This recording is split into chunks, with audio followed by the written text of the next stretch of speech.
Before I went for lunch, somebody came. Were you the lady in pink? Yeah, yeah. She's also there. The lady in pink, she said that she has got knee problem. Now, does she need freedom from knee problem?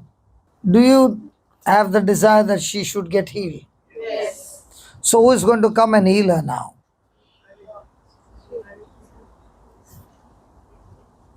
What about you? Do you do healing before? Never? Do you believe in Jesus? Are you baptized in Jesus? Do you have the power of Jesus? Huh? Yes? So you're going to heal her now. Want to learn? Want to learn? Now, yes, this baby who says, I've never done it before and I want to learn to do it. And she loves Jesus, right?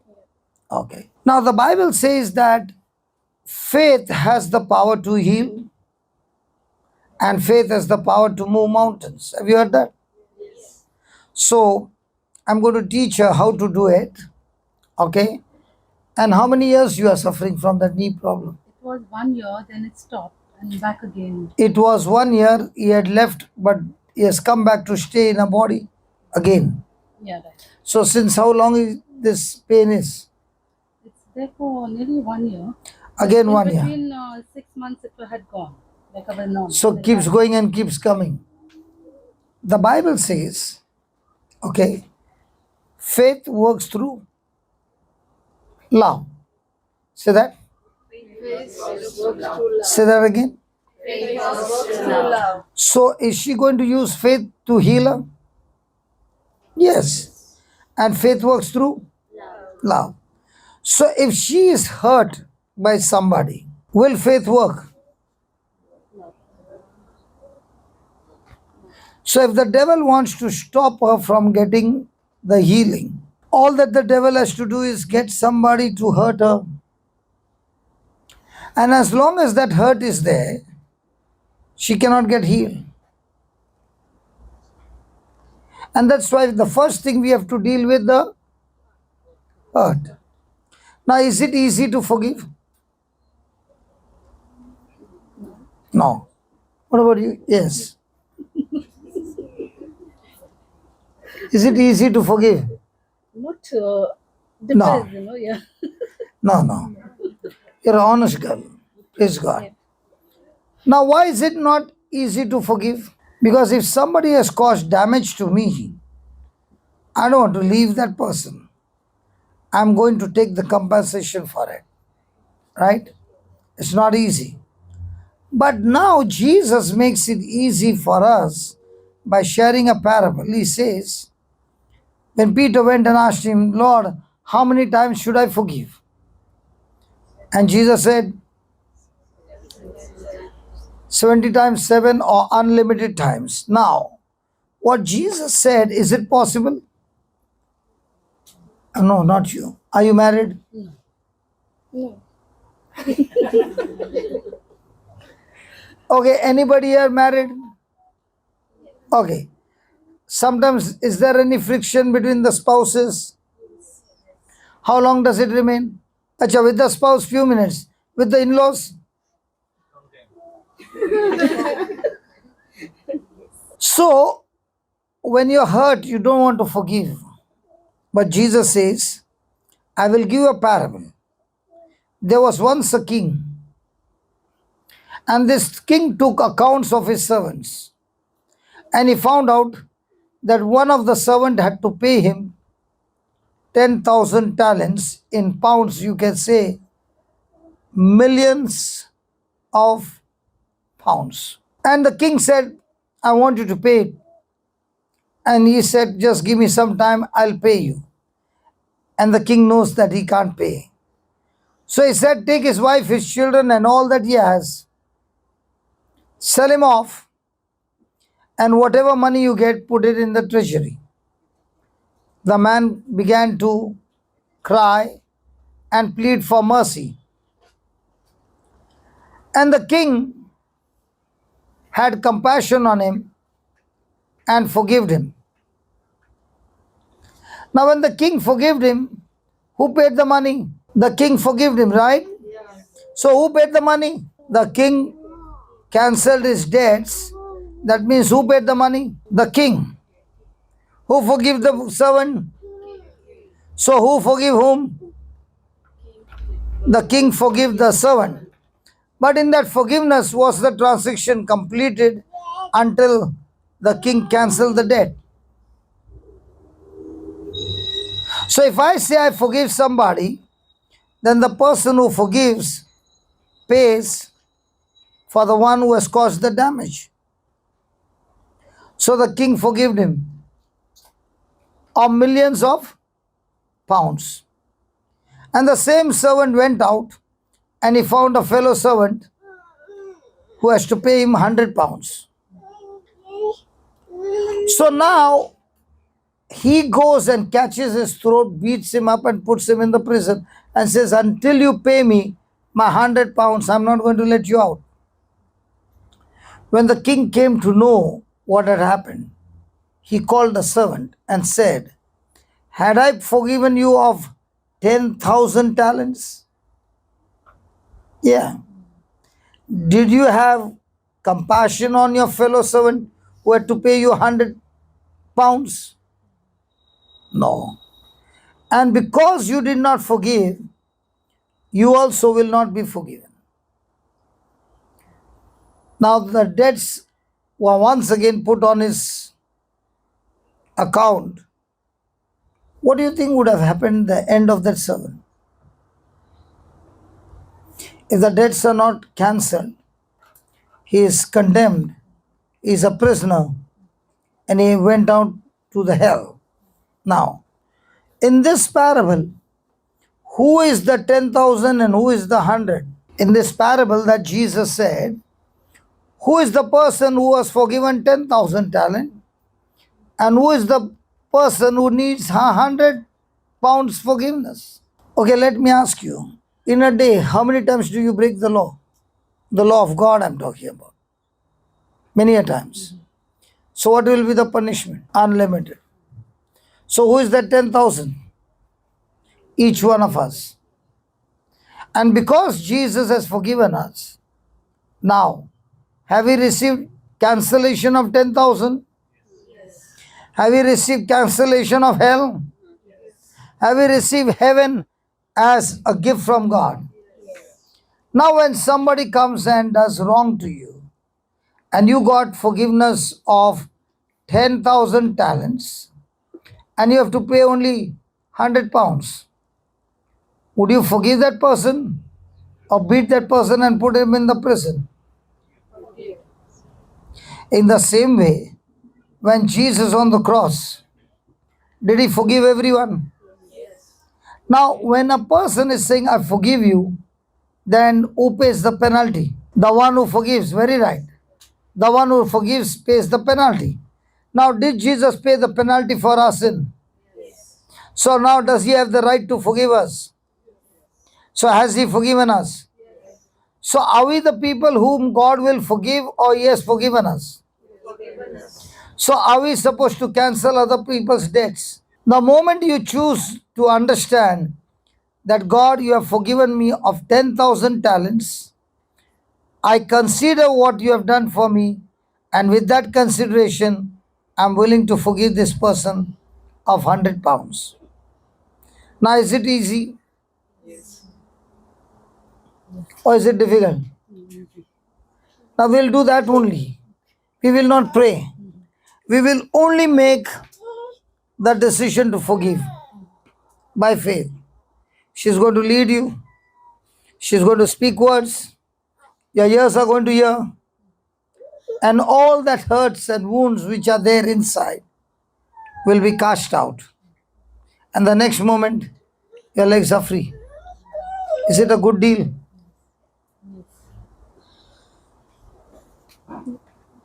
Do you also get bitter? Not really. Do you also have pain? Yeah. What pain you got? Money? Many pain. Where about? Not in my body, but something. You got a lot of pain in your mind. That pain is what? Hurts, right? So is there going to be bitterness? So are you going to forgive? And I want to tell you, both of you will be free. And as we pray for you both, there's that sister sitting there.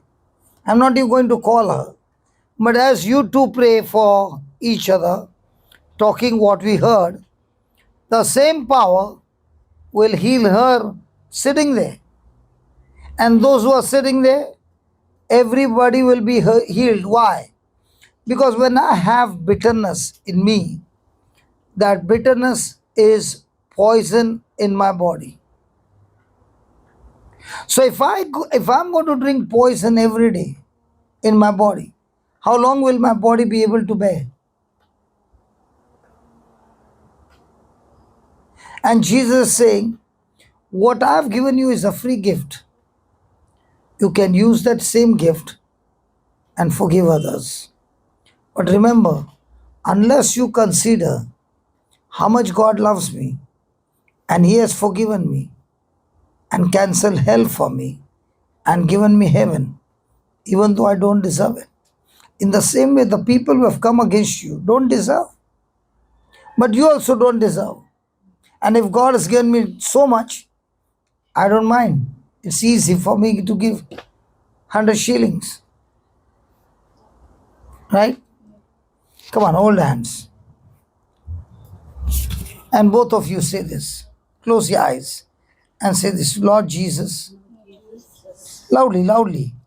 Lord Jesus, I thank you I thank you and I praise you and I praise you for teaching me this parable. for teaching me this parable.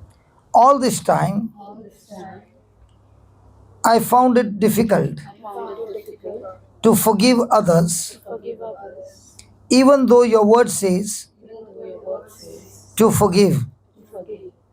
In the Our Father, Our Father, your prayer teaches me, your prayer teaches me, forgive me of my sins, forgive me of my sins. Heavenly Father, Heavenly Father, as I forgive those as I forgive those who sin against me. who sin against me. In other words, In other words, if I don't forgive, if I don't forgive, Heavenly Father, Heavenly Father, you also do not forgive me. you also do forgive me. This is a dangerous prayer because Because if I'm not forgiven, if I am not forgiven, that sin can take me the sin can take me to hell to hell and destroy me forever. and destroy me forever. Thank you, Lord Jesus. Thank you, Lord Jesus. It is by your mercy It is by your mercy and your grace and your grace that we have received that we have received free forgiveness of our sins, free forgiveness of our sins. even though Even though the forgiveness is free for us, forgiveness is free for us, but it is not for you, it is not for you. for you paid the price So you pay the price with the punishment, with the punishment, with the nails going through your hands. the nails going through your hands, You bled on the cross blood on the cross, and you died for me. and you died for me. Thank you, Lord Jesus. Thank you, Lord Jesus.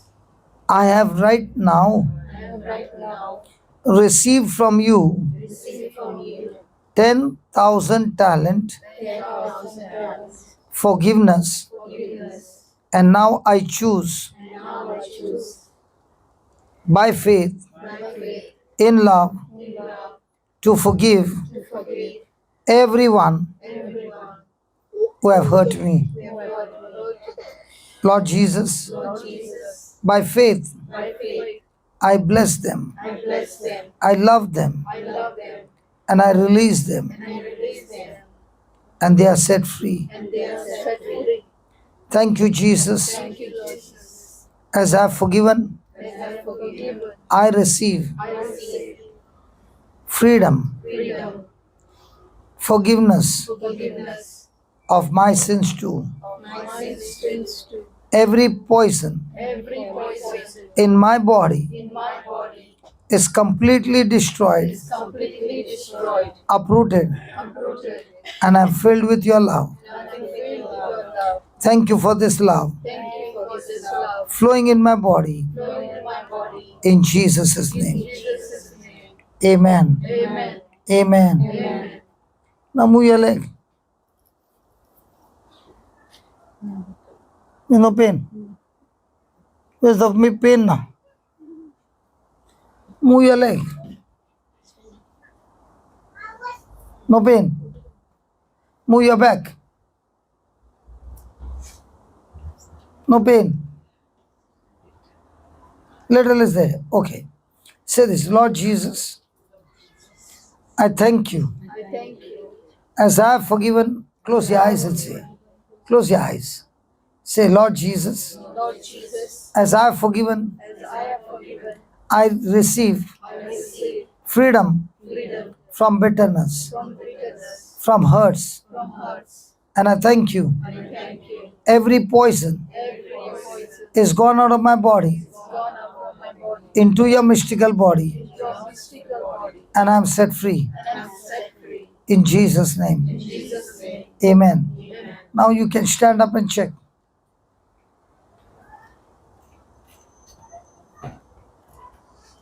Finish? Why are you laughing?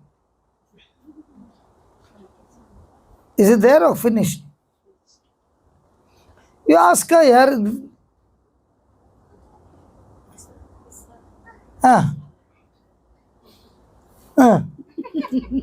Now tell me, in a day, how can a devil inject in you poison? Imagine when you get bitter with somebody,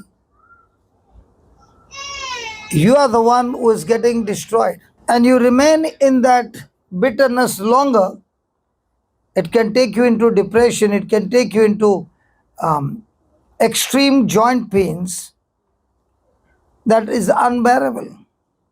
It will destroy your body completely. Because God created us for love. It is like a person driving a car without the coolant in the radiator. What happens to the engine?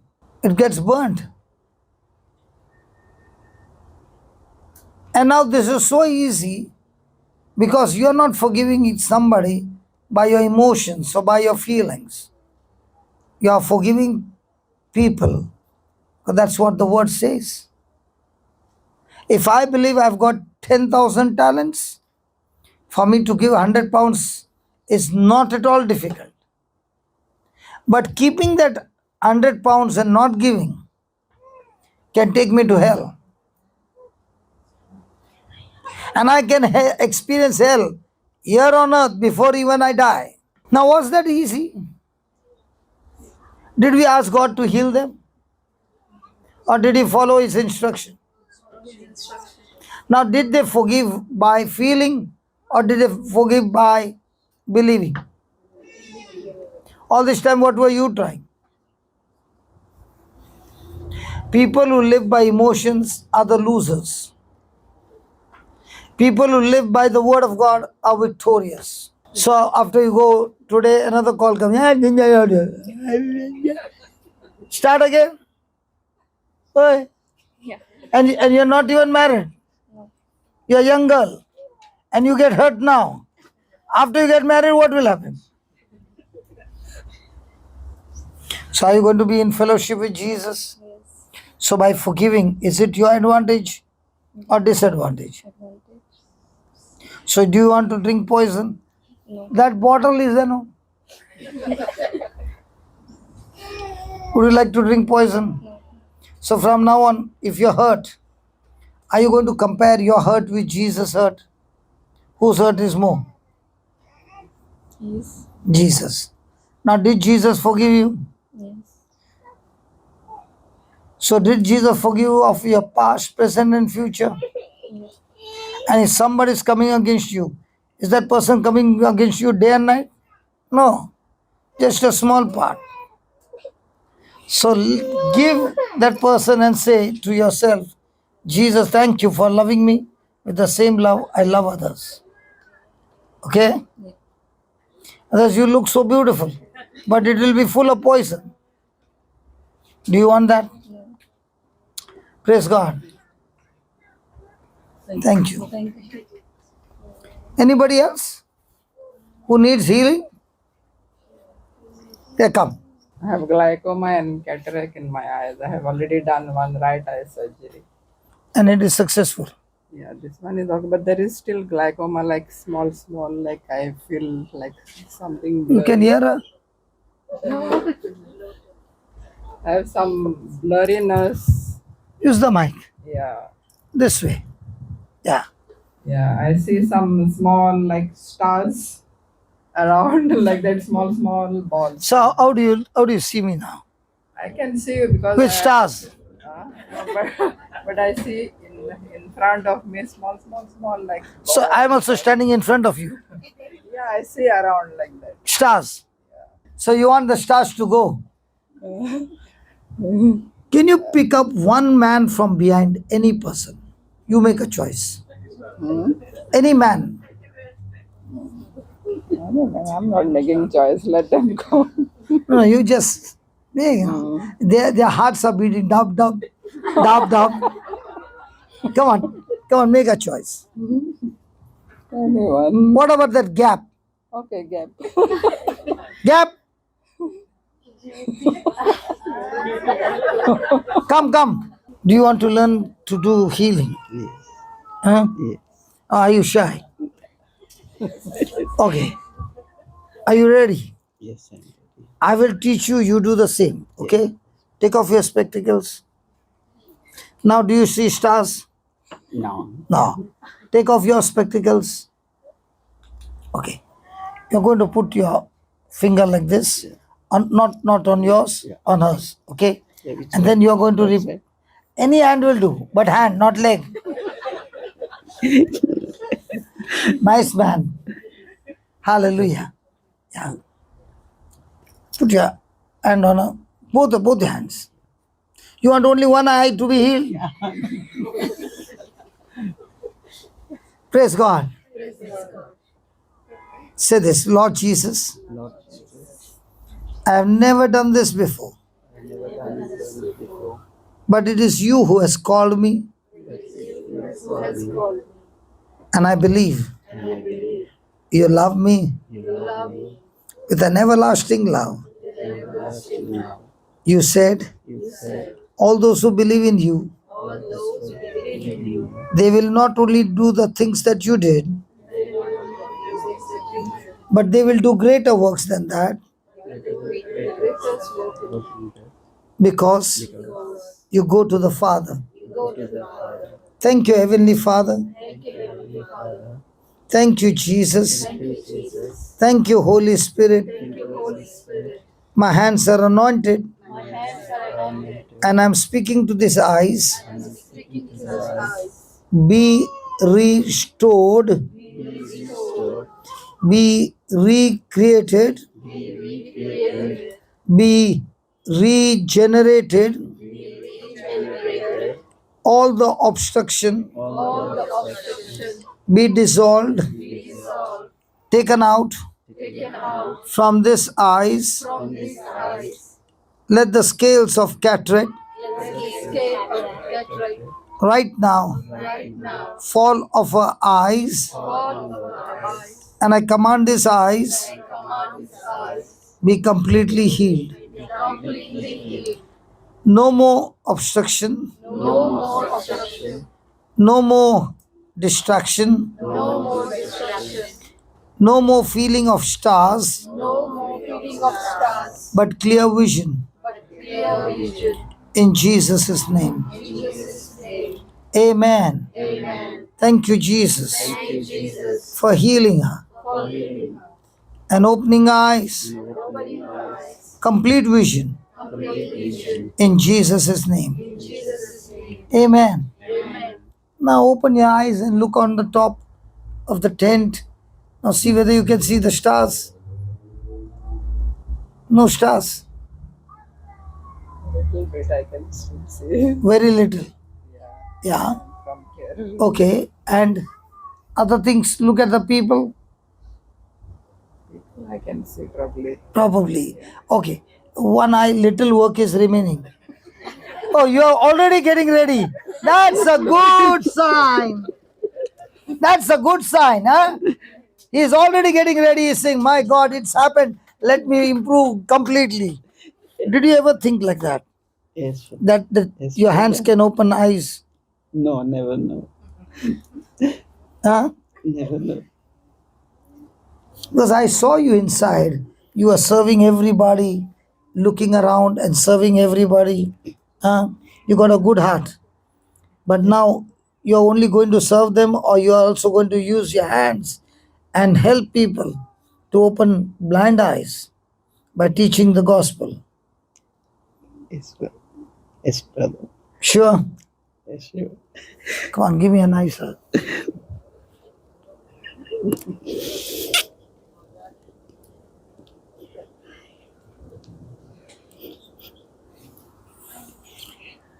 You know, when you hug somebody, okay, there's tremendous power. And the hug with love melts the hurtful heart. And the love of Christ says, I love you so much. People might reject you, people might call names against you, but I love you because I created you. And I created you just the way you are. You're wonderfully created. Now, put your hands on her eyes again. Both eyes, yes. And say this, Baba. Lord Jesus, Lord Jesus, I thank you so much. thank you so much.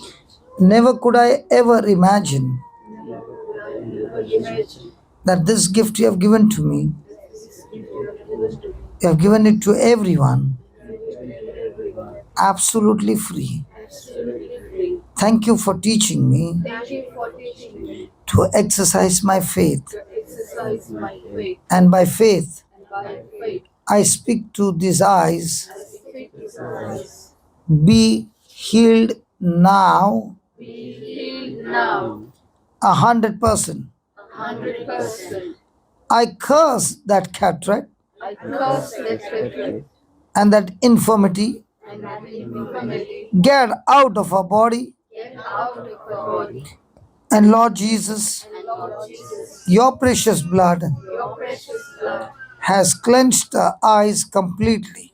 cleanse the eyes completely. No more blood vision. No more blood vision. In Jesus' name. In Jesus' name. Amen. Amen. Now that's all. Yeah, it's now better, God. Thank you, Jesus.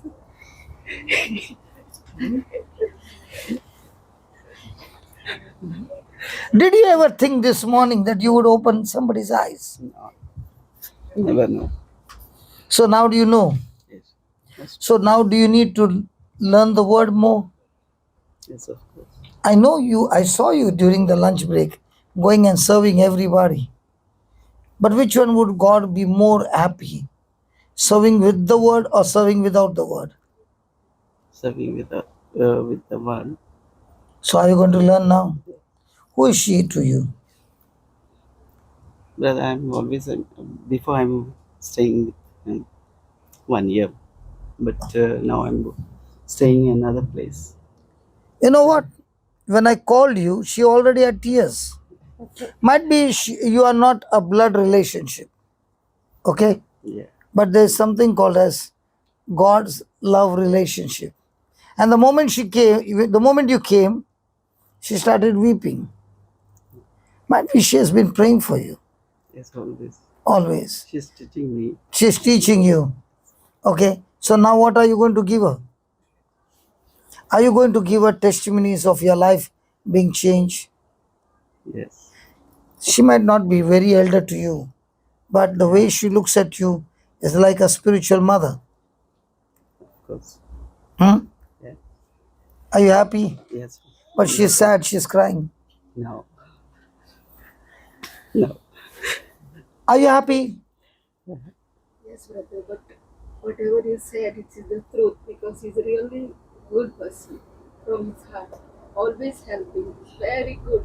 Always help me whenever he come my house. Always serving us, helping us. He's a really good person. Blessed. God has blessed him. But and the he- problem is, he's so good, that he doesn't study the word. Yeah, Because he believes my hard work will bless me. of course. That is his problem. Now, can you with your hard work heal her eyes? Yeah.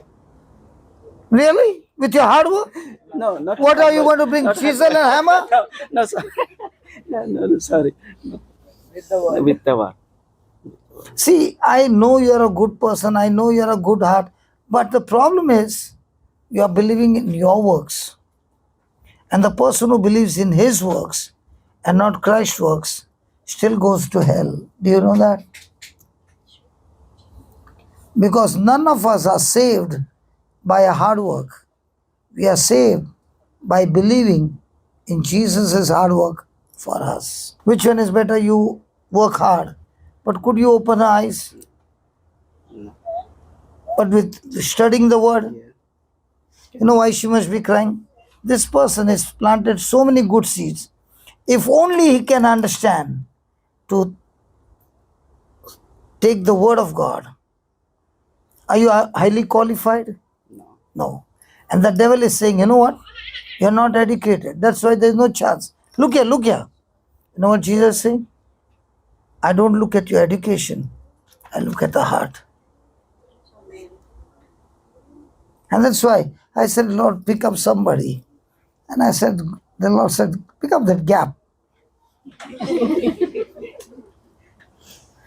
Praise God. Now, did you ever think that your problem would change somebody's life?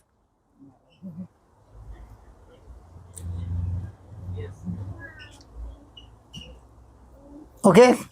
So, can I get one more hug? Thank you, brother. Thank you so much. Praise God. Thank you, Jesus. Thank you. You also want a hug?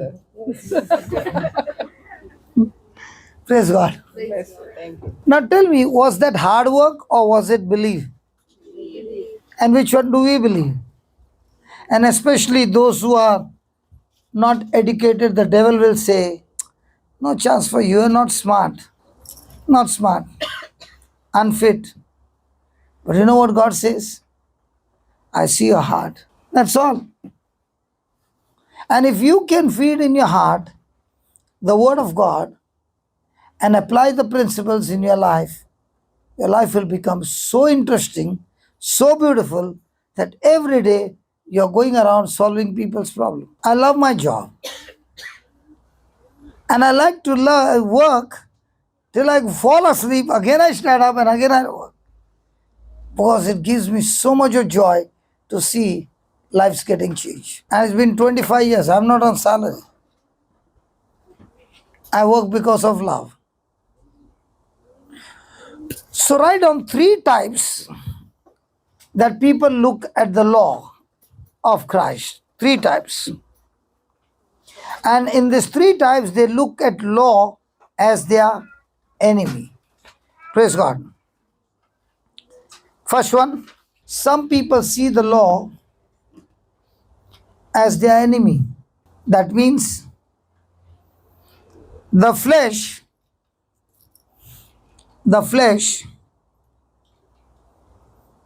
does not want anything. The flesh does not want anything to do with any kind of law. The flesh does not want anything to do with any kind of the law. The flesh wants to do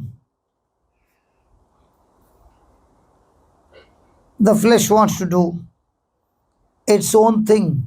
This is called license. Rivers and men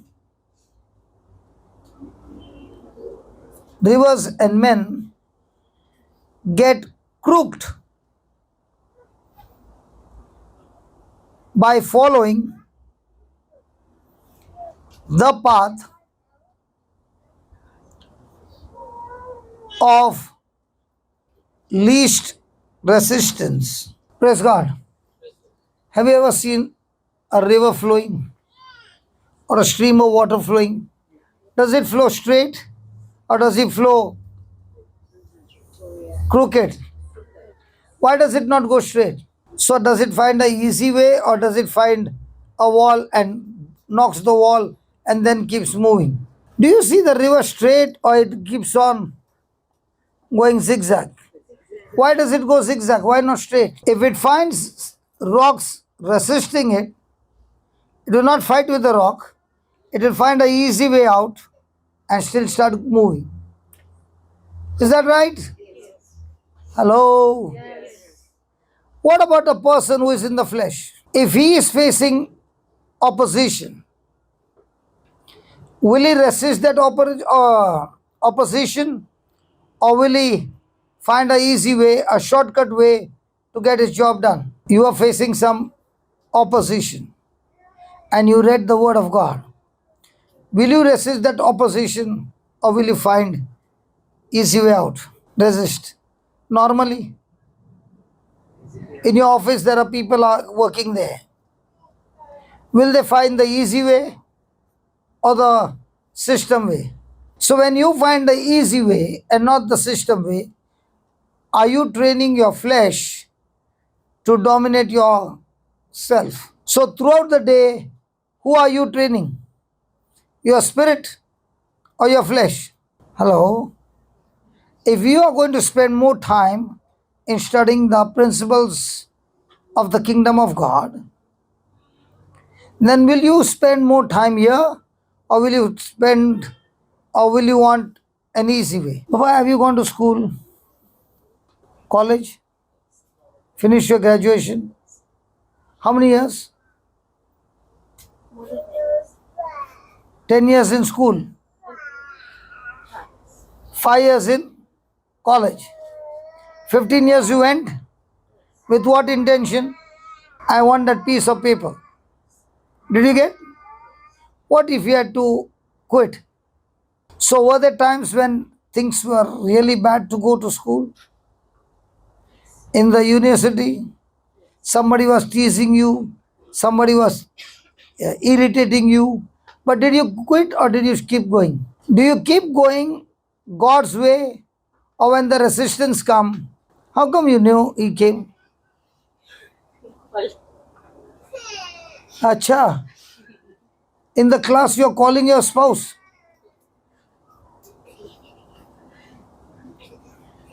Because I'm talking to her, she's looking behind. Hallelujah. So are we people who are going to find the easy way and give our flesh more control to control our life?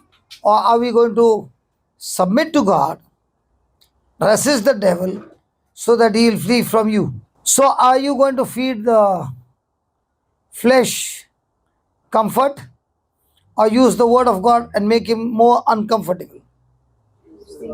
See, listen. If your flesh is alive, then Jesus is crucified on the cross. If on your own you crucify your old nature, then Christ is dwelling in you. So I got two SIM. One, the old nature. Two, the new nature. The moment I pick up the phone to contact, it says which SIM. And if you go to use the flesh SIM, then where's Jesus? Crucified. If you use the SIM from the word of God, where's your flesh? So the more and more you keep your flesh crucified, the more and more your life is becoming better and better and better. Do you drive also in Goa? Is your driving in Goa and here the same or different? Sorry, same. You can say side. No. The traffic rule that you drive. This one is better or that one is better? This is better. But there, what do? You don't need to follow the rules and regulations. You heard? Now, you are there and the red light is on and others are going and you're still waiting there. Okay? And those who are going are showing you some finger and showing you some sign language. Now what happens to your flesh? Possible? And when you're waiting, the back fellow is honking and you're still there. Is it easy? or will you go with the crowd? Might be first day UK driving, 1 week thoda India driving, second week we are laughing, but that's how our life is. First week in retreat, God's driving. Second week in at home. Third week. So are we people who are going to give our flesh freedom? Well, the flesh always wants to do things that displeases God. So most of our time, most of our day, who is in charge of your life? The flesh or the Lord? So God has given us the law so that if a person follows the law, that is, Jesus is teaching, he cannot follow with his own strength, but if he follows with God's strength, everything will go smoothly. Today, first time I saw what is UK traffic. The car stopped and everybody are standing. It looked like by till evening they have decided to stand. Not one person is taking a cut and all that. I said, Freddie, when will this move? He said, brother, when the car ahead will move, we'll move. I said, you mean to say 2 hours? Possible. That's the time I realized the UK people are so much filled with love and patience. Nobody moved out. In India, it would have been, I'm asking you, Goa, you are in Goa. Would you do? And if you are not moving, Bombay wali बोलेंगे क्या रे गोवा चल बाहर निकाल बोलती है ना Ask her. Hallelujah. So from now on, am I going to resist? So when the opposition come, will I give the flesh freedom or will I resist? How do you resist? How do you resist the devil? You always resist the devil by 2 things. First, submit to God. 2, resist the devil by exercising your faith. Now, your flesh has no power to take you into a wrong destination. And this battle is not one day battle. This is a battle every day. And when you begin to practice every day, the people who look at you will say, how nasty this person was. But how humble this person has become. How did that happen? When you did not allow the flesh to dominate your life. Are you going to use the word of God as your enemy? Because sometimes people feel, I have the freedom. After coming to Christian life, all my freedom is gone. When I was with my friends, I had the freedom. But was that actually a freedom or a hidden agenda to make you a slave forever? Was it a hidden agenda to make Adam and Eve a slave forever?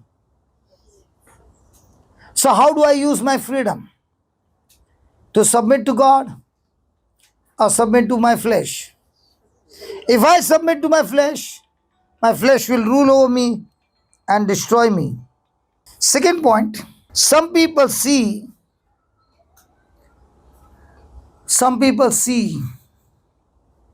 the law as their master. Some people see the law as their master. Paul preached against this. Some are trying to live under the law and they are struggling and falling. This is called legalism. Their lives become a big list of don'ts. Don'ts will not make us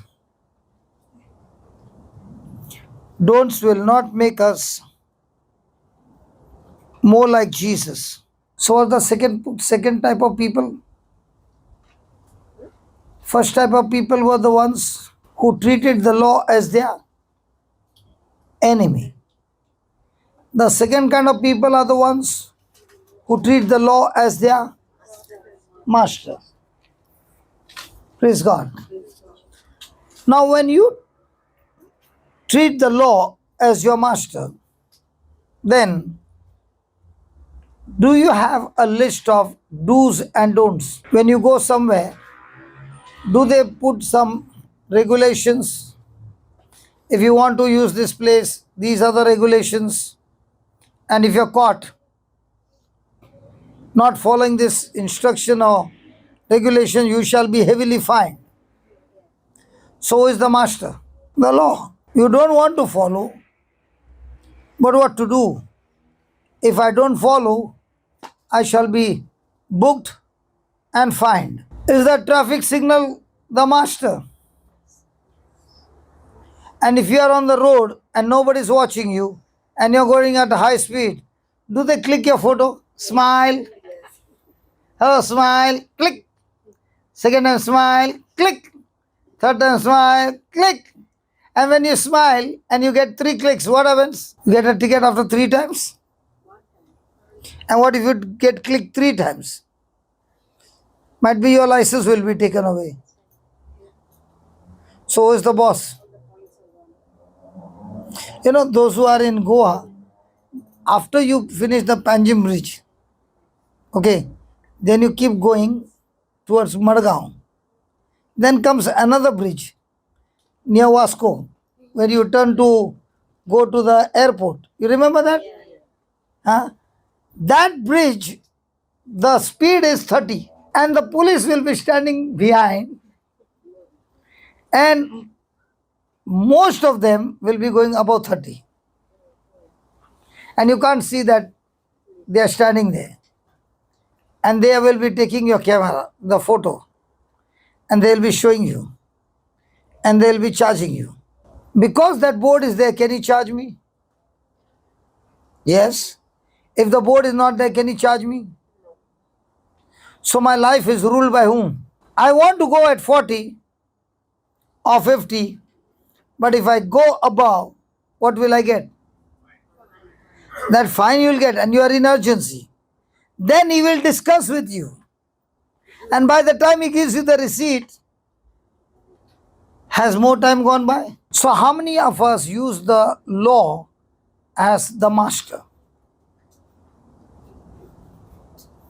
I've been given the freedom. Jesus came to give us liberty.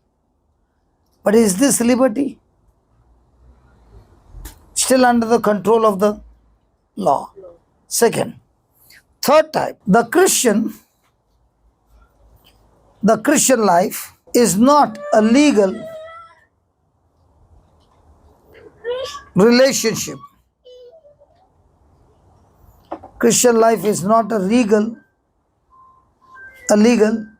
relationship. It is a love relationship. Some of us are living lives of negativism. That is, don't do this and don't do that. Galatians 5:1 says, the yoke of bondage is sometimes translated,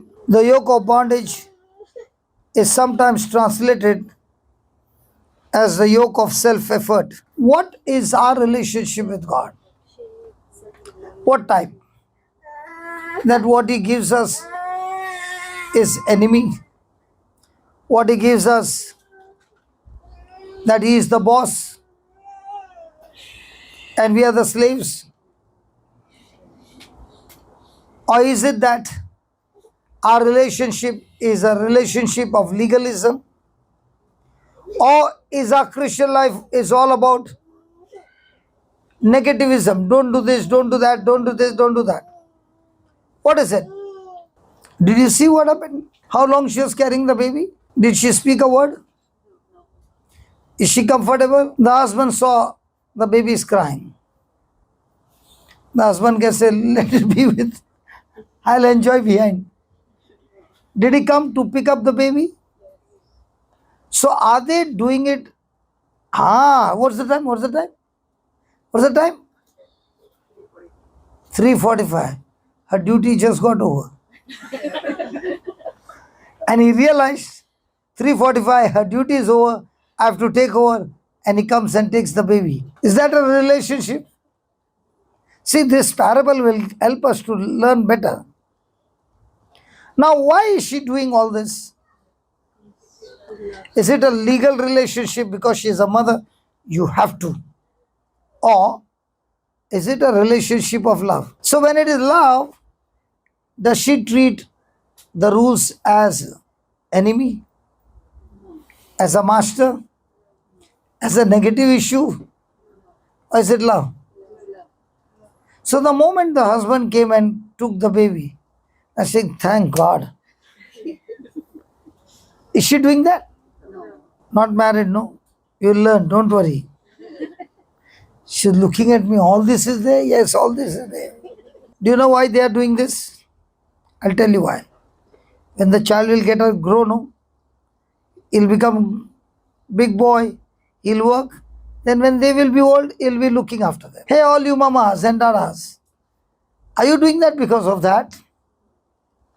Impossible. Because even if you are doing, you can't give the best quality. You are doing it only because of. In the same way, just as you love your child, God loves you and He wants from you to love Him. That's all. So when you love Him, you have been given the freedom, but you're saying, Jesus, I love you so much that I will not give myself any chance to come between our love. So that my love will be like the way you love me, I will be also able to love you the same. For example, you have A, B, and C bad habit. And you have been trying for years to get rid of it. Could not get rid of it. And one day you realize that because of this A, B, and C, I'm going away from God. And I don't want to go away from God. So now you're coming and saying, Lord, I don't want to do A, B, and C so that I'll get blessed. No. I want to get rid of this only because I love you. I want my relationship to be more intimate with you. Now, are you going to submit to God under the law or under love? Have you ever heard somebody preach like this? I have come to give you the warning now. Today is your day. Tonight you might die. And if you don't receive Jesus, you'll go to hell, hell, hell, hell. That fellow is already scared. Now he accepted Christ. Now did he accept Christ to get out of hell? Or did he accept Christ because he loves Christ? Because you're scared. If I don't accept tonight, might be tonight is the last night and I might die and I won't find myself in hell. So, Jesus, I want you, I don't want to go to hell. That's one relationship. Second relationship, the preacher comes and shows you how much he was wounded and how much he bore and all that he did for you. And he's saying you don't have to do anything. Only believe what I did for you. The rest, I will look at. Now tell me, of the two preaching, who will be in love with Jesus? One is receiving Jesus out of fear. Another one is receiving Jesus for what He has done for you and experiencing His love. Will there be a difference in their relationship? Just a small or a huge difference? So the day you begin to experience His love, love will make you do things which were not possible otherwise. बोलोगे एक बात पूछूं क्या? When you were young in college, Mummy said, take that kachra ka dabba and give it to kachra wala. What did you say? She. Now the baby has come, doing kakka, susu, everything.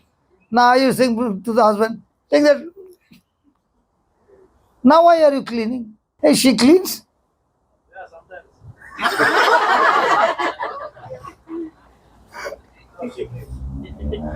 No, but why the difference now? Why now this is kakka, susu, vomit, everything. There it was only vegetable cutting and all that. See, I won't touch that, Mama. You touch that. But now why the difference? And that time was full. So even if you did, hallelujah. So in the same way, when we have love, will love tell you to crucify your flesh? Come on. And if it is that, if I obey him, he'll bless me. One, I obey him because I love him. Two, which one will build your relationship? So what is our relationship with Jesus? Can I ask you a question? Why should I stand from morning till night? You asked me what time you're going to close. What did I say? As long as people are hungry, I will be there. Why? Because you're going to give me overtime. Morning shift 5,000, afternoon shift 5,000, and evening shift 7,500. 17,500 pound का मेरा हो गया. Is it because of that? Or you are looking for, if I can spend some extra time, and if I am able to teach, somebody is listening, somebody's life is being changed, somebody's marriage is getting blessed, somebody's health is getting blessed, somebody is experiencing the love of Christ. Wow. And I tell you, when you get such testimonies, your pounds or nothing in this world can ever buy that joy to see others getting blessed. And how are you working now? Love or pounds? I'll ask you seriously. Tell me now. Is it out of love or pounds? Somebody might say, you mean to say I got to go to work, and even if they pay me less, I still should go to work? If you love your work, you will say, I will go to work even if it is free. I'll give an example so that you understand what I'm saying. Whoever you are in this world, do you need to serve somebody? Whoever you are. Even if you are prime minister or this minister, that minister, do you need to serve somebody? So are you going to be a servant by choice or by force? Now, did Jesus come and say to his disciples, I've come to serve you or to be served? To serve. Which one do we like? There both training here. 24 hours to be served? Nah, just a joking. Most of the time, what do we like? To be served or to serve? Now, St. Paul is saying, I am a bonded servant, I am a bonded slave of Christ. Now, is he saying that Christ has made him a servant, or is he saying, I have given my freedom to Jesus and saying, Lord, whatever you say, I'm ready to do it for you. So has he used his freedom to give to flesh to dominate, or has he given his freedom to Jesus to dominate? Whom have we given our freedom? Second thing, remember the day you came to UK for the first time and you were hunting for a job. You remember?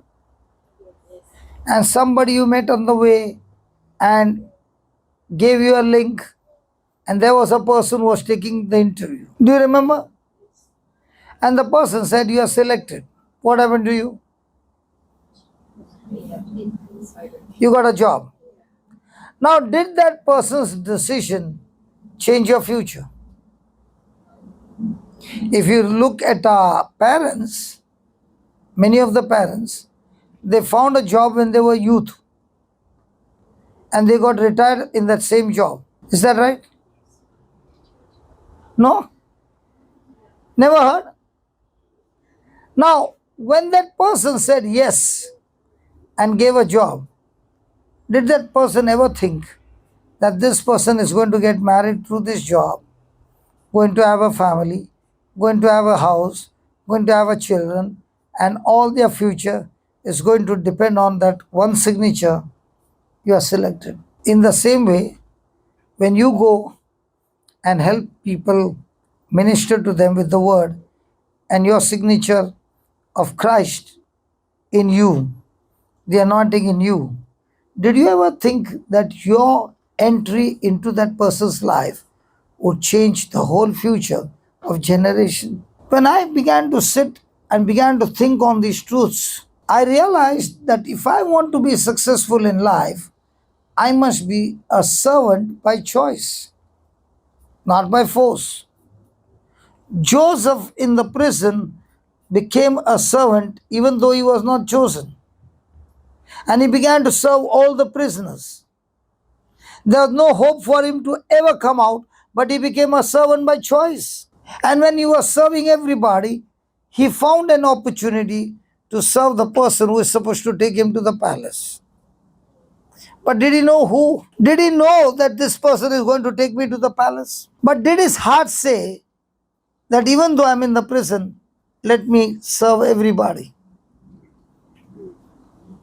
By the service that he gave, did that open the door for him? Was his master the top security man of the king? Was this prisoner a servant of the king? So who had more influence? The bodyguard. But did God use the bodyguard to take Joseph to the palace, or did he take a simple servant to take him to the palace? Do you know, in our life, God has given access, ACCESS, entrance into different people. And each person in your life is going to do something that will help you in the future. Might be somebody came and did absolutely negative things to you and put you in a crisis. He still did something for your good. Why? Because through those crises, you're going to learn to endure. You're going to learn to build up. You're going to learn patience. You're going to learn to operate by faith and not give up. And when you qualify to build up your character in that level, now God brings somebody else in your life to take you from there to the next level. When you go home, please do one homework. Sit quietly and start thinking of your life when you met the Lord and how your journey began. And if you look at the timeline, you'll be amazed that even though you did not know, God was actually preparing you, leading you, guiding you, journey by journey, passing the test, promoting you to the next level. I am a servant by choice. And as a servant, I want to give the best service to every person I encounter. Because I don't know who is that person who's going to take me to God's destination and God's purpose, that God has chosen that person for me. And for me to discover that person, I don't know. But I do know somebody in this crowd is the person that God has chosen to take me to my future. When I came to Goa, I did not know anybody. I knew only one person, Alred. He would come to my Bible class. But little did I know that this man is going to introduce me to the people in Goa. And so many people would come into my life. And I was called to serve them, even if it means to be late night, daytime, anytime, with only one intention. The food that I'm serving should help them and make them strong and change their life. And as I began to do 17 years, and now when I look back and I see, hey, from where did I start and where am I? And today also if I'm here, it is through some Goan person. Even when I've come to UK, there are Goans, there are Mangaloreans, some people whom I had served before, who have come back and started and opened the door for me. Today I got lunch free. Believe me.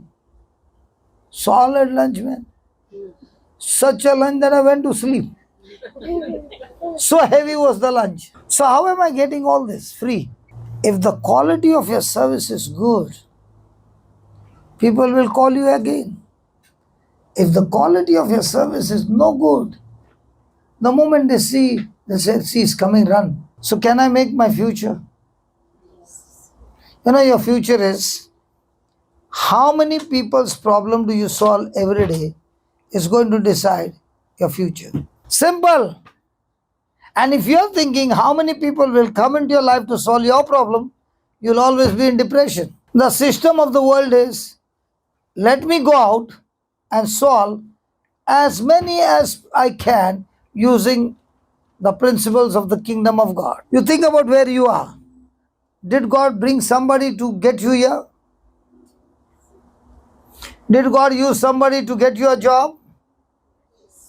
Hey, you're not even talking. I'm teaching something wrong. And now that you got a job and you're secure, now are you still looking out to solve other people's problem? If you ask me, every day of my life, I've got only one agenda. Before I go to sleep, how many problems can I solve using God's word? And in a day, when I look at the calculation, if I went out to solve rather than somebody coming in to solve my problem, if that is more of me going out, I know without a doubt, my future is well secured. If you ask me, I've been practicing for the last 25 years. And somebody has to ask, what's your charge? No charge, free. You mean to say all service is free? Yeah, free. Because He gives me the power to do it free. Praise God. So if the quality of my service is excellent, then the timing of my promotion is going to be excellent. That's why some people say, you know, brother, I've been in this company for the last 10 years and 12 years. I never got a promotion. But this young girl came, tiki, and she gets the promotion. And I don't get a promotion. Listen, you might be for 12 years and she might be for 1 year. Can you just ask yourself how many problems she is solving for the company and how many problems you are solving? The company gives you promotion for what? For the problems you solve or the problems you create? Problems you solve. Mostly which one do we do? If you are solving common problems, you get common reward. But if you are solving extraordinary, uncommon problems for the company will always recognize you and give you an uncommon reward. How come one man is working for 5 hours and he gets 1,000 rupees? Another man works for 5 hours and he gets 10 lakh rupees. Both are working 5 hours. One is working at the railway station, he gets 200 rupees. Another one is cutting in the hospital, he is getting 10 lakh. Why the difference? One is doing a common job, another one is doing a specialist, uncommon job. So from now on, are you going to allow your flesh to dominate you?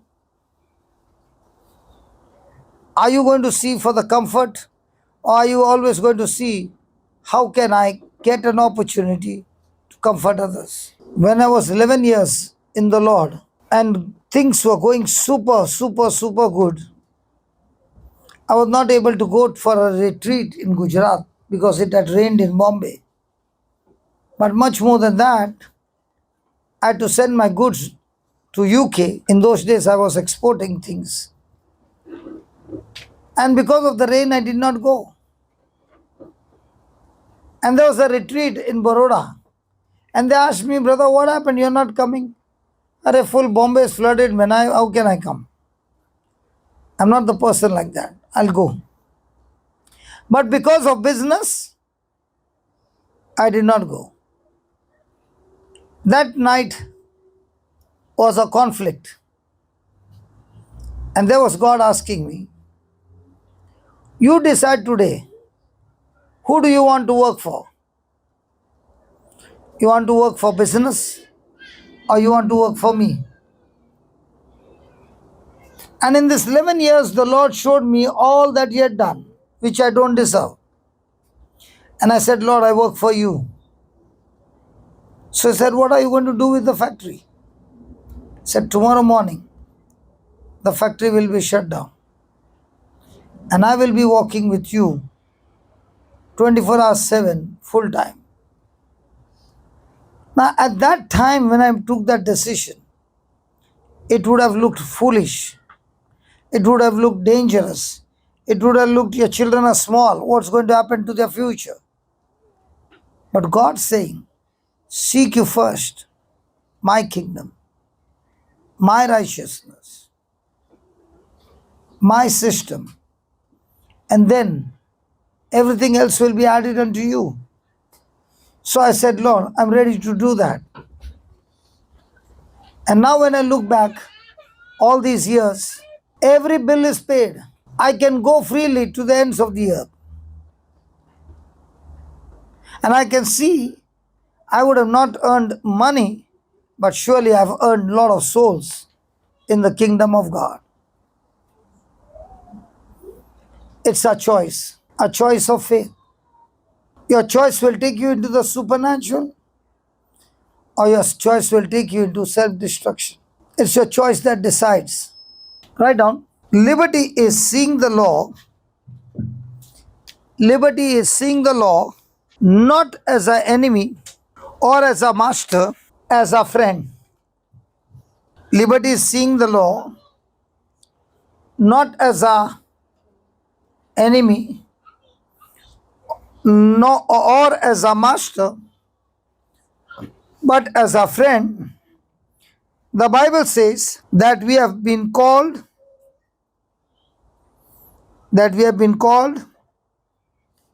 to liberty. Can you read Galatians 5:1? In this freedom, Christ has made us, free and completely liberated us. Stand fast then,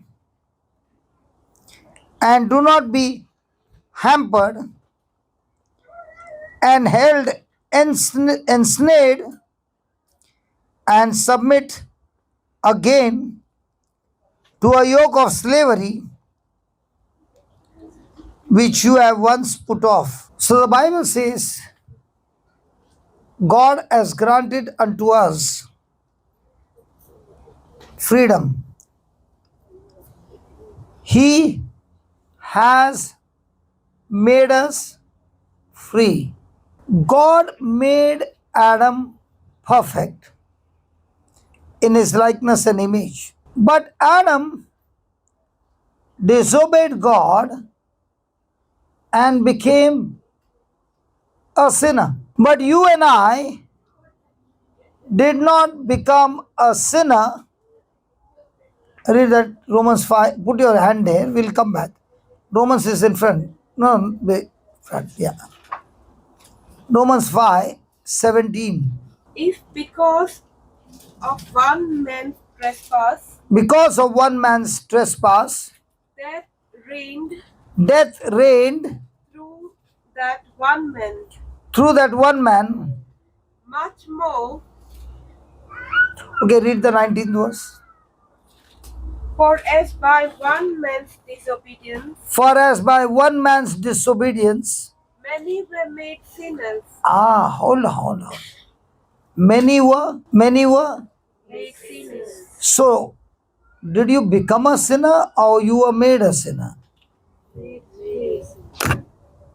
God made Adam a sinner or a righteous? Righteous. God made him in his likeness and image. But when Adam decided to disobey God and he disobeyed God, was he made a sinner or he became a sinner? Adam became a sinner, and through Adam, we did not become a sinner. We were made sinner because of Adam's action. In the same way, read the 19th verse. For as by one man's disobedience, many were made sinners. Because of one man's disobedience, many were made sinners. So by one man, So that by one man's obedience, many will be made righteous. haha, through Jesus' action, we will be made or become. We cannot become righteous by our action because we are totally disqualified. But because of Jesus' action on the cross, we are made righteous. That means in Christ, I have the freedom from a sinner to a righteous. Let me give an example so that you understand what I'm saying. There was a slave named A, and he had a master named B.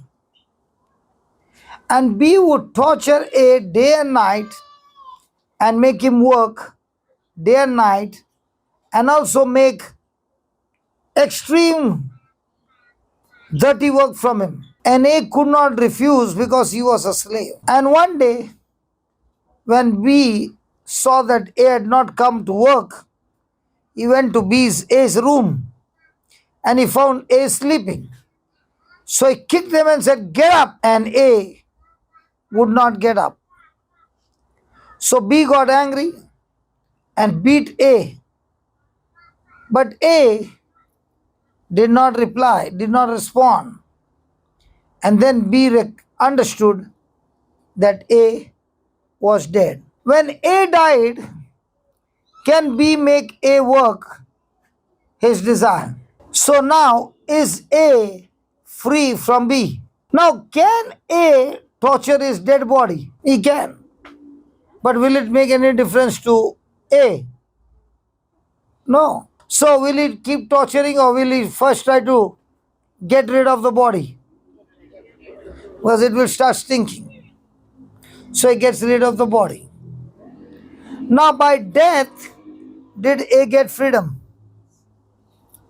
But if A has been in sin and he died, where would he go? To hell. Would there be any chance for him to come out? No. So what did God do?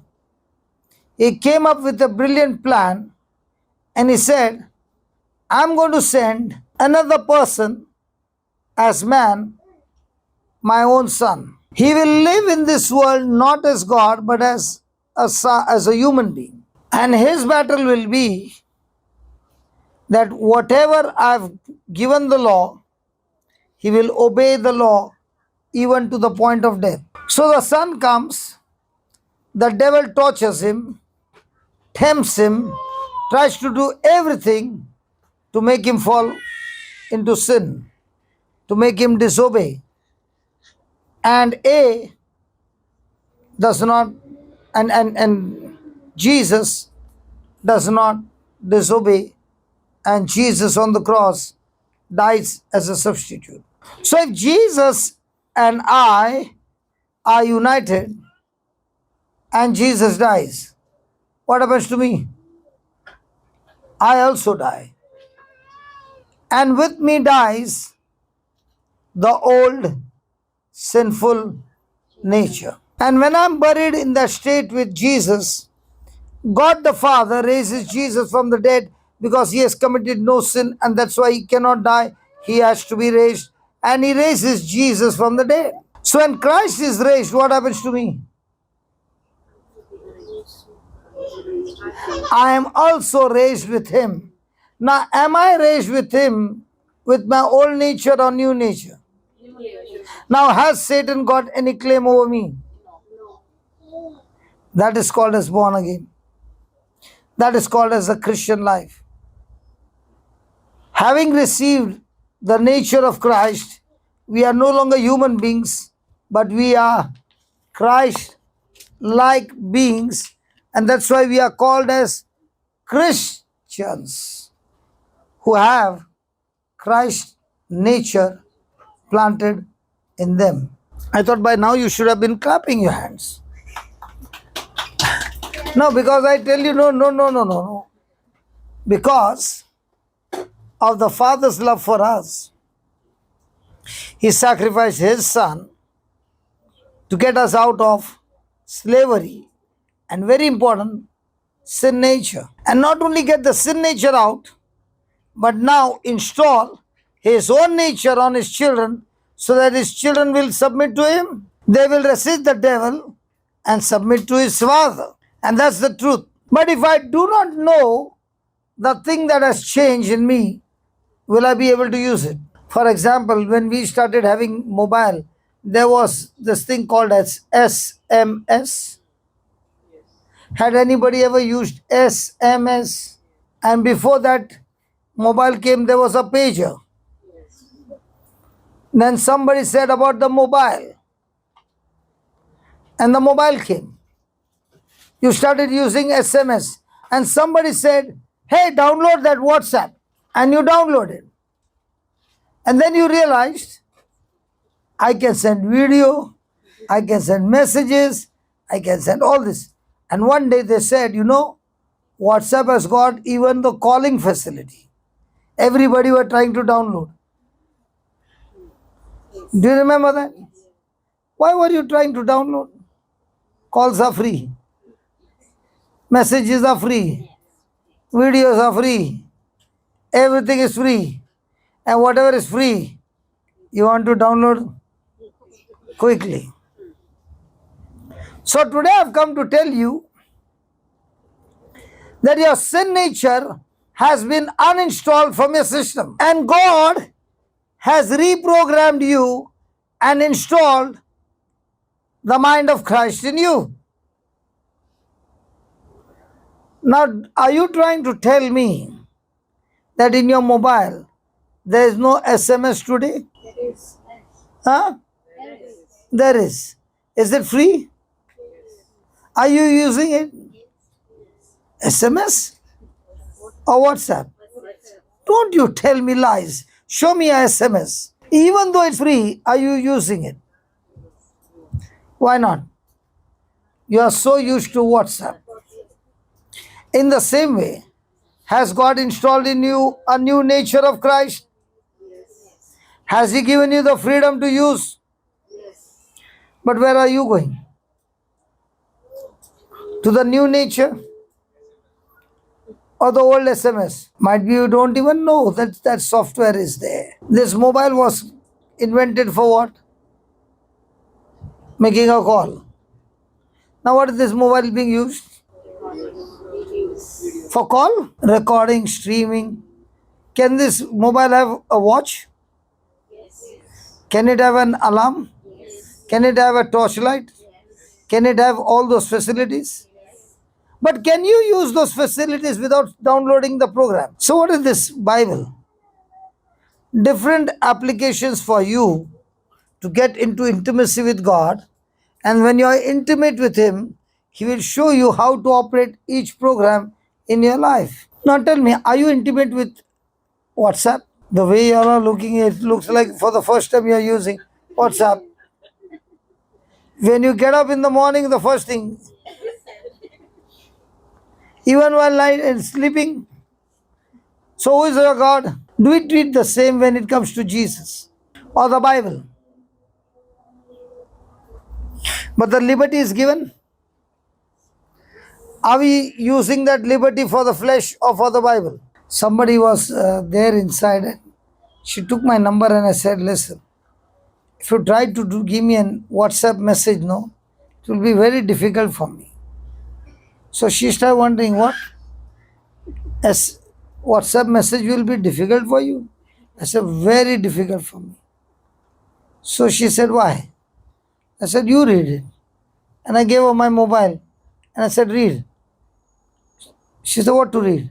See the number, 1,408 messages. It's not only messages from people, 1,408.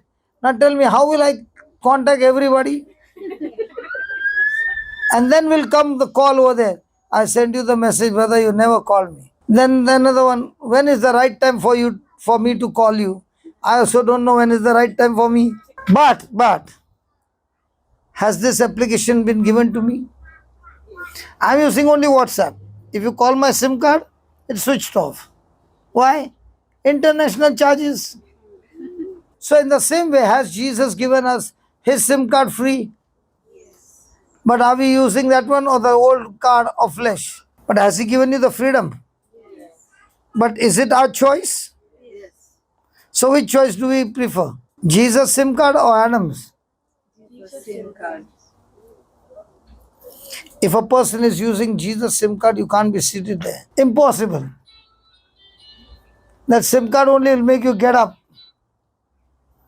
and go into the world to share the message that comes from that SIM card. So has Jesus set us free? Has he completely liberated us? Yes.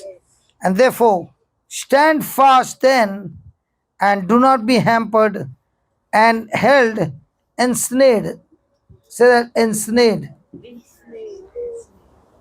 Have you heard the word snare?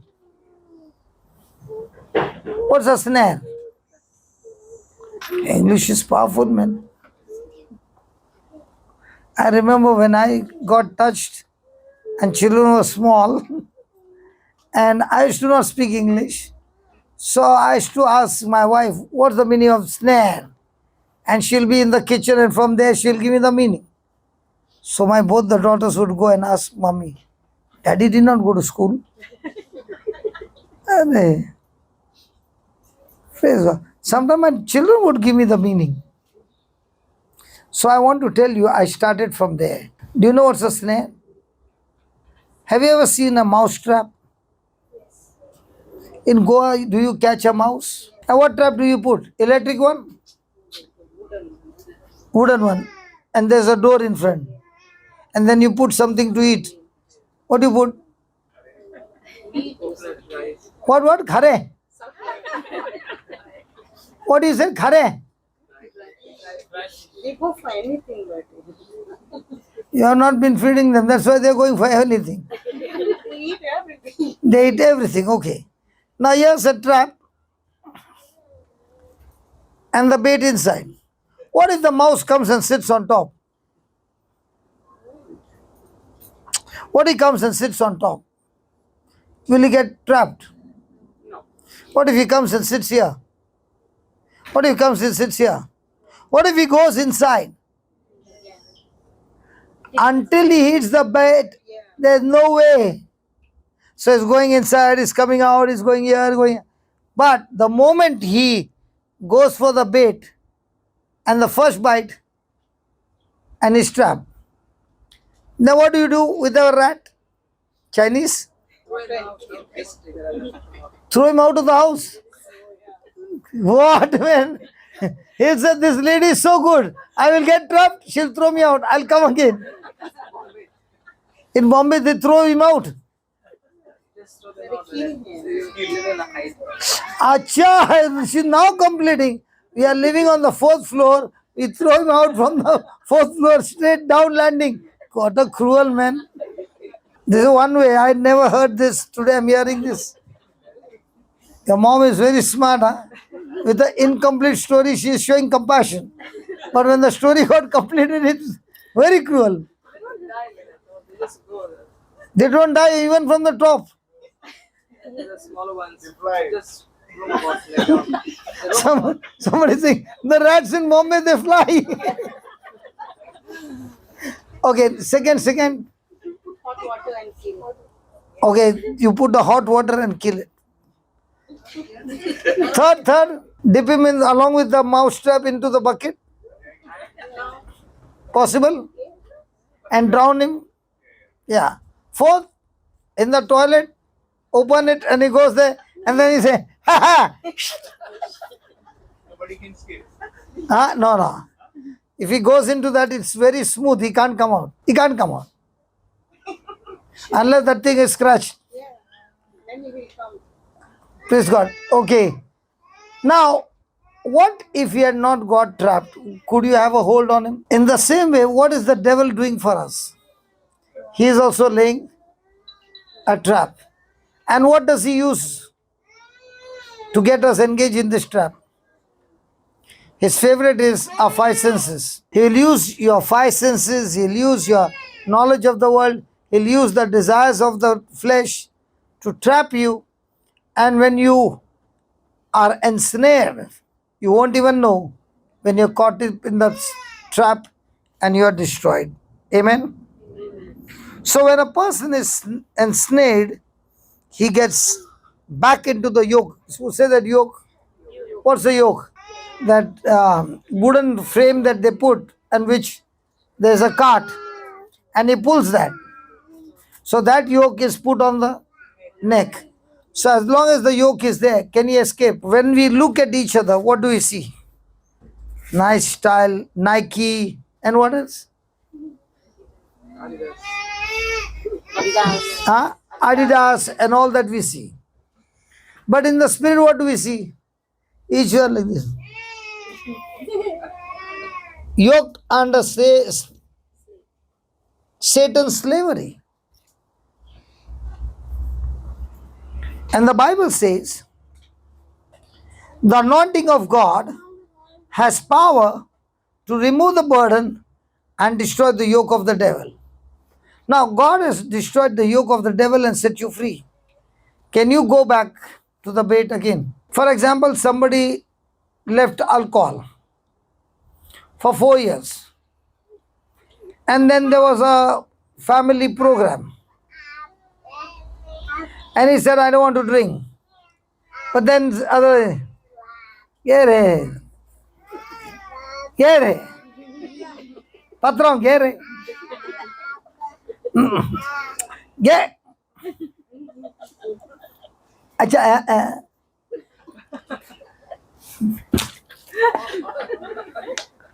How did it become? If he's forcing, did he open his mouth? No? Whose tongue it was? Whose mouth? And that's why when you are saved from that yoke and you go back, this time the yoke is not the right one. It's too heavy. It will destroy the person completely. That is why you find some of them sober for so many years, and then for somebody's function they said take Ray. He said no, take Ray. Later on, take Ray. Now he's totally gone. Never force a person who has received freedom from any yoke to go back to that yoke again and take that yoke again, because this time it's not going to be the same. It's going to be 7 more deadly spirits attacking him. Look at the 13th verse. For you, brethren, were indeed called to freedom. Only do not let your freedom be an incentive to your flesh and an opportunity or excuse for selfishness. But through love,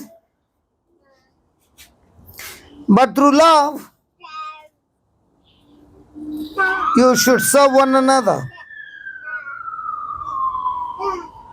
Praise God. Hallelujah. Look into your own life. There are some areas, so many years have gone by, and the devil can come anytime and anytime go out, because the door is always open. And he uses that passage to have a hold on your flesh, dominate your flesh, and destroy you completely. And we still keep the door open. It can be jealousy, it can be bitterness, it can be greed, it can be envy. I'll give you an example. A person has been jobless for more than I think 10 months. Lost the job, had a settlement with the company, not got a job. Yesterday she sent me a message. She said, I did an online transaction where I earned 240 euros in 3,000 transaction plus. So I was very happy and I said, I want to get that 2,040 euros back and let the 3,000 be in. And they said, no, you can't take it out. You have to put 5,000, and then you can get 2,500 out because you got another profit of 2,500. So ultimately, how much she put in? 8. And how much she getting back? Not even 3. What are they doing? Telling the person before the online transaction, these are the profits, you can take it. When the money has come in, you can't take it. To take that out, you have to put in this much. And she realized what a foolish girl she has become. And they said, I don't know how I fell into the trap. I said, you know what? You fell into the trap because, first of all, you are jobless. And the enemy used that to earn money. But actually speaking, you did not earn money. He put you on the trap. And now if you want that 2,500, you'll put that 5,000. And the circle will keep going and keep going till one day you will be fed up and you'll say, keep the money, I don't want to do anything. How many people get caught up in this trap? And many a times through your own people. Because the own person also doesn't know it's a trap. And people have put in their lifelong saving. And then they say, you know what? This man fooled me. No, this man did not fool you. This man told you about greed and you were greedy, and that's why you in your greed planted that seed. You have never heard it in UK? For you, brethren, were indeed called to freedom. Only do not let your freedom be an incentive to your flesh and an opportunity or excuse for selfishness. Was that selfishness that made them do the transaction? But through love. Do you believe God loves you? Do you believe that mama loves the baby? Is the baby working hard to get that milk? Who's giving the milk? In the same way, are you God's child? If you trust Him, if you follow Him, if you have intimacy with Him, is He going to take care of all our needs? But do we trust Him? Write down. Liberty is not doing our own thing. Liberty is not doing our own thing. Now, did this lady who has been jobless use the liberty to do her own thing? Did it look good in a calculation? In the beginning, it would have been such a fascinating calculation. She would have come to a conclusion. Why should I even go to a job? I can just sit down at home, keep spinning or whatever it is, and I can get my money. Did she use her freedom and get caught up in the flesh? So liberty is not doing our own thing. No one is truly free. No one is truly free or liberated until he knows control. Has anybody ever lost self-control? Have you lost self-control in happy moments or under pressure? So during the pressure time, was your self dominating or the Spirit of God dominating, teaching you the word? Now I can see yourself saying, I'm not going to reply until I have tea. You give me tea, I'll answer you. You don't give me tea. Now I'm not saying me, they also want. Also, I'm giving everyone. Don't worry. They are even telling me, tell her. The words are not coming, but their body language. She doesn't want, you don't give her. No. Are you hurt?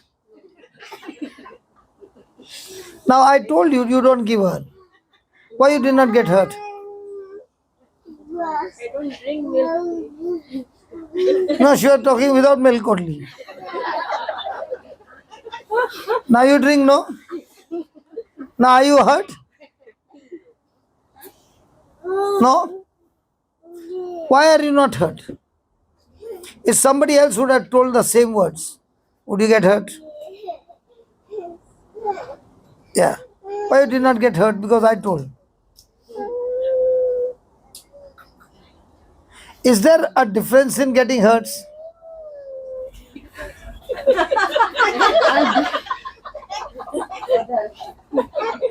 Wait, I'll give break for everybody. Sit down here. I don't want tea, Baba.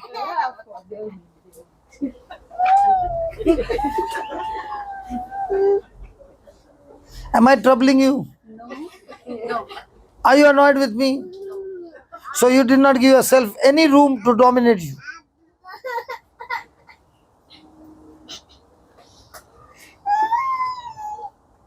Now is your son disturbing us?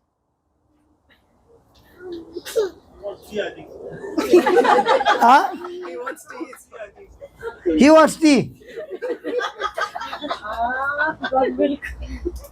He got his milkman. Now, can it be possible that the child is screaming and all? Can I get into bitterness? Yes. Now, the moment I think this child is my child and I brought this child here so that my child gets blessed, now will I get bitter? It is how you see.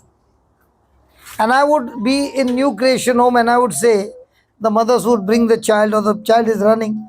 I would say, please leave them. We'll play a game. These children will make noise.